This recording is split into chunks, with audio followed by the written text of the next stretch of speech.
Hello दोस्तों, good morning. Myself Rahul from Lucknow. Welcome to my YouTube channel. दोस्तों आप सब कैसे हैं? दोस्तों अगर आप मेरे चैनल पे नए हैं तो रेड बटन दबा के चैनल सब्सक्राइब कर लीजिए, बेल आइकन दबा के नोटिफिकेशन ऑन कर लीजिए ताकि जो भी वीडियो मैं अपडेट करूं उसका नोटिफिकेशन आपको हर दिन मिल सके और हर दिन कुछ न कुछ आप नया सीख सकें। मेरे चैनल पर आपको ड्राइविंग से रिलेटेड, मैकेनिकल से रिलेटेड, सेकेंड हैंड कार से रिलेटेड इस तरह वीडियोज़ मिलती रहती है। तो दोस्तों अगर नए हैं तो चैनल ज़रूर सब्सक्राइब कर लें। और आज जो मैं टिप्स देने जा रहा हूँ वो आप सभी लोगों के लिए बहुत हेल्पफुल होगी। जितने भी न्यू बिगिनर हैं उनको ये चीज़ बहुत काम आने वाली है। और ये ट्रिप जो मैं देने जा रहा हूँ ये मोस्टली ट्रैफिक में यूज़ होती है, भीड़ वाले एरिया में यूज़ होती है। तो मेरे साथ मेरी स्टूडेंट है। Hello, good morning. क्या नाम है आपका? कौन सा डे है आज आपको लर्न करते हुए? 7 डे। और कितनी एज है आपकी? 57। ओके। और अभी क्या लगता है आपको कि मतलब जितने दिन आपको मेरे पास सीखते होगे, क्या लगता है कि 15 दिन इनफ है या कम है? 15 दिन इनफ है। जिस तरीके से आप सीख रहे हैं, जिस तरीके से मैं सिखा रहा हूँ, इनफ है। तो आज मैं जो आपको टिप्स देने वाला हूँ वो देने वाला हूँ कि ट्रैफिक में कार को कैसे चलाई जाता है। ठीक है, ट्रैफिक में कार को कैसे चलाते हैं, जैसे गाड़ी को रोकना और बढ़ाना, कौन सा वहाँ गियर होना चाहिए, क्या हमें एक्सेलेटर की ज़रूरत होती है ट्रैफिक में, या फिर हमें सिर्फ क्लच और ब्रेक से ही कार को मूव करना चाहिए। भीड़ में जब गाड़ी हम चलाते तो गियर सेकंड होना चाहिए या फर्स्ट होना चाहिए। सेकंड गियर में अगर कार को हम रोकते हैं तो वापस सेकंड में उठाना चाहिए या फर्स्ट में उठाना चाहिए। ये जो छोटी छोटी बारीकियां वो आज मैं आपको बताऊंगा। इसके लिए लेकिन आपको अलर्ट रहना पड़ेगा। और मोस्टली जो न्यू बिगिनर होते हैं उनके माइंड में एक डर बैठा होता है। आप कितने साल से स्कूटी बाइक चला रहे हैं? 10-15 दिन पहले स्कूटी बाइक? अच्छा, मतलब बाइक भी आपको नहीं आती थी, स्कूटी भी नहीं आती थी, अभी सडन सीखे हैं। चलिए मुस्कुराइए। बहुत लेट सीखा आपने एकदम। जरूरत ही नहीं पड़ी। ज़रूरत नहीं पड़ी, बस चक्कर तो यही है कि ज़रूरत ही नहीं पड़ी। तो सबसे पहले देखो, क्लच दबा के इंजन ऑन कर लो। ठीक है, क्लच दबा के इंजन ऑन कर लो। लेफ्ट हैंड आपका गियर लीवर पे रहेगा फुल टाइम। एक हाथ से ही पूरी स्टीयरिंग संभालनी है। इससे क्या होगा, चाह के भी आपका स्टीयरिंग टाइट नहीं होगा। 2-3 चीज़ें आज मैं बताऊंगा आपको। ठीक है, एक तो स्टीयरिंग का भी कंट्रोल हो जाएगा, एक गियर का भी हो जाएगा, क्लच ब्रेक का भी हो जाएगा। अब आपको इस रोड पे गाड़ी नहीं ले जाना है। ठीक है, आपको करना है क्या, 1 मीटर गाड़ी बढ़ाना और रोक लेना है। 1 मीटर गाड़ी बढ़ाना और रोक लेना है। तो इससे क्या होगा कि एक्सीलेटर को गलती से भी छूना नहीं, जिसको बोलते हैं bumper to bumper. Half clutch पे गाड़ी को मूव करना है, फिर पूरा क्लच दबा लेना है, फिर हाफ क्लच छोड़ना है, फिर गाड़ी मूव करना है। अब ये माइंड में आपके आ रहा होगा कि हाफ क्लच पे तो क्लच प्लेटें फूकती हैं, पर ऐसा नहीं है। हाफ क्लच से कभी क्लच खराब नहीं होता है।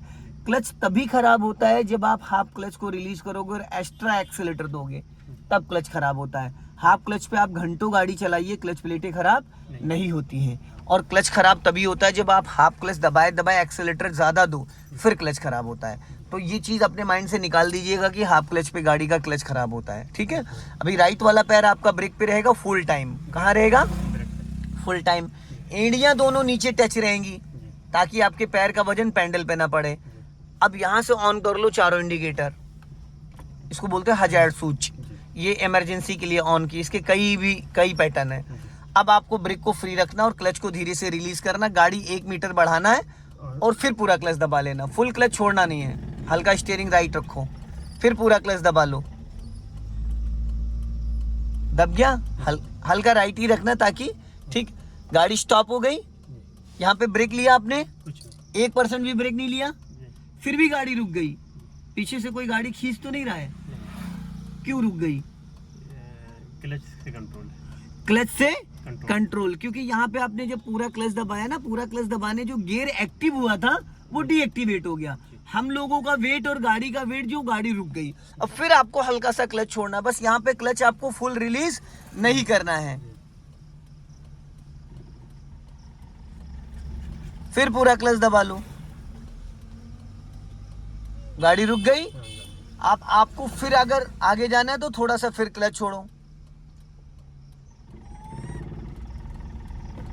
फिर पूरा क्लच दबा लो, फिर रुक गई, फिर पूरा क्लच। हाँ, छोड़ना आपको 30 से 40% है, दबाना पूरा है। राइट रखो। अब अगर तुरंत रोकनी तो पूरा क्लच देन ब्रेक। स्टॉप करो, रुक गई। अगर हमें तत्काल गाड़ी रोकनी तो पूरा क्लच देन ब्रेक। ठीक है, अब फिर बढ़ाओ जाओ धीरे से। फिर पूरा क्लच देन ब्रेक। हाँ, फिर ब्रेक छोड़ो, फिर धीरे से क्लच छोड़ो, हल्का राइट ही रखो। हाँ, समझ में आ रहा है? यहाँ पे आपको कोई एक्सीलेटर की जरूरत नहीं है, यहाँ पे सिर्फ आपको क्लच से पूरी गाड़ी कंट्रोल करनी होती है। और क्लच से पूरी गाड़ी कंट्रोल, बहुत सारे लोगों को लगता है कि एक्सीलेटर के बिना गाड़ी नहीं चलती है, क्योंकि वो बाइक और स्कूटी में ऐसा ही होता है कि बिना एक्सीलेटर के बाइक स्कूटी नहीं चलती है। इसलिए फोर व्हीलर एनी हाउ, कोई भी डीजल पेट्रोल सीएनजी एलपीजी कोई भी गाड़ी ले लो, फर्स्ट गियर में बिना एक्सीलेटर गाड़ी मूव कर जाती है, लेकिन उसके लिए आपको उसका अंदाजा होना जरूरी है। अभी आप ब्रेक को रिलीज करो धीरे से, फिर क्लच छोड़ो।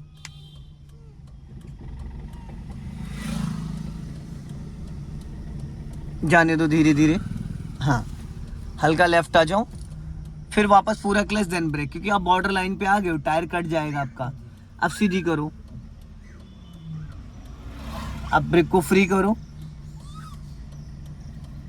जाओ धीरे से। हाँ, हल्का राइट रखो, वापस पूरा राइट रखो, वापस पूरा क्लच देन ब्रेक, स्टॉप। हाँ, अब आपने इसको न्यूट्रल करो, स्टीयरिंग छोड़ दो, क्लच ब्रेक छोड़ दो, रिलैक्स हो जाओ। ठीक, अब इससे कभी क्लच प्लेटें नहीं फूकती हैं। आप घंटों इस तरीके से गाड़ी को रोक रोक के चला सकते हैं बिना एक्सीलेटर, कभी भी क्लच आपका खराब नहीं होता है। अब मैं बताता हूँ क्लच क्यों खराब होता है। अब पहला गियर डालो, क्लच दबा के डाल दिया। अब राइट वाला पैर एक्सीलेटर पे ले जाओ, अभी क्लच को नहीं छोड़ना है। अब एक्सीलेटर दो, ये हाथ गियर पे ही रहेगा खान साहब। अब हल्का एक्सीलेटर दो, पहले एक्सीलेटर लेके रखो और अब धीरे धीरे क्लच छोड़ो, वापस पूरा क्लच दबा लो, ब्रेक ले लो।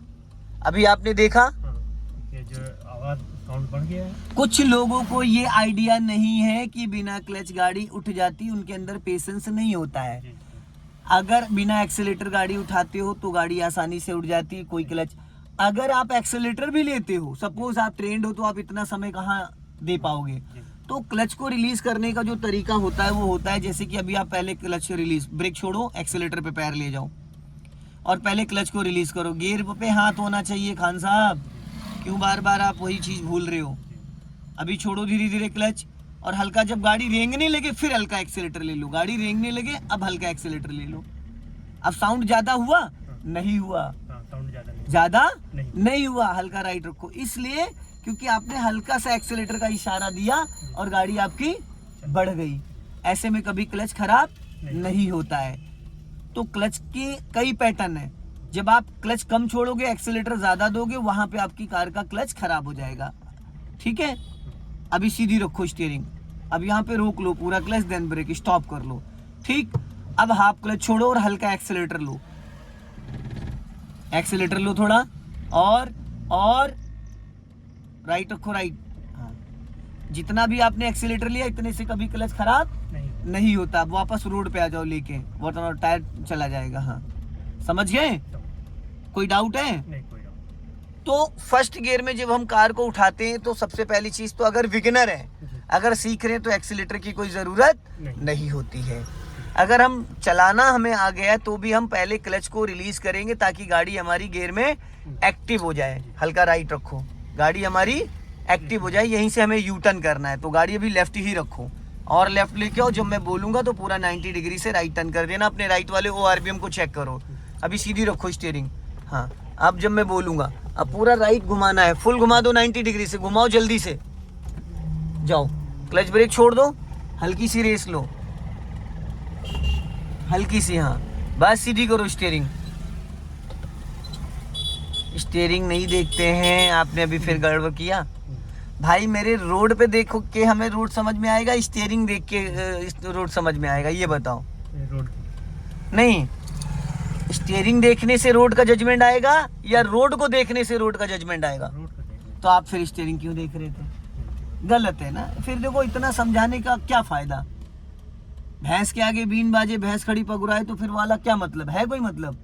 फिर जब मैं 100% दे रहा हूँ तो रिटर्न में 50% तो आपसे भी मिलना चाहिए। जो चीज़ मैं मना करूँगा अगर आप उसको करोगे तो फिर मैं क्या करूँगा। अभी थोड़ी सी स्पीड मेंटेन करो। अब एक्सेलेटर, क्योंकि हम सेकंड गियर की प्लानिंग कर रहे हैं, पहले स्पीड लेके जाओ 20 की, और बढ़ाओ। अब राइट वाला पैर ब्रेक पे लेके आओ, क्लच दबा के सेकंड गियर फुर्ती से छोड़ दो क्लच, गाड़ी गियर में एक्टिव हो गई। अब चलो आराम से चलते रहो। दोस्तों वीडियो पसंद आए लाइक करें, शेयर करें, कमेंट बॉक्स में जरूर बताएं कि वीडियो कैसा लगा। अगले वीडियो में फिर मिलते हैं। जय हिंद, वंदे मातरम।